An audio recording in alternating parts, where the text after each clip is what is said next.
Gulf news in தமிழினுடைய விசேட செய்திகளில் துபாயில் மறு அறிவித்தல் வரும் வரை விமான சேவைகள் ரத்து. துபாயில் நிலவும் பதட்டமான சூழல் காரணமாக எமிரேட்ஸ் விமான நிறுவனம் தனது அனைத்து விமான சேவைகளையும் மறு அறிவிப்பு வரும் வரை ரத்து செய்துள்ளது. மார்ச் 7 சனிக்கிழமை காலை துபாய் குடியிருப்பாளர்களுக்கு ஏவுகணை அச்சுறுத்தல் குறித்த எச்சரிக்கை குறுஞ்செய்திகளில் வந்த நிலையில் பயணிகளின் பாதுகாப்பு கருதி இந்த நடவடிக்கை எடுக்கப்பட்டுள்ளது.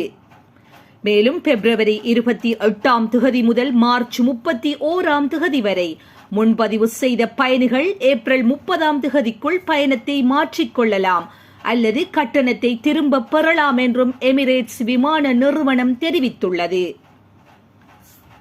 அத்துடன் துபாயில் உள்ள அனைத்து நகர செக்-இன் மையங்களும் தற்காலிகமாக மூடப்பட்டுள்ளதுடன் பொதுமக்கள் பாதுகாப்பான நிலையில் இருக்குமாறும் அதிகாரப்பூர்வ செய்திகளை மட்டும் பின்பற்றுமாறும் கேட்டுக்கொள்ளப்படுகின்றார்கள்.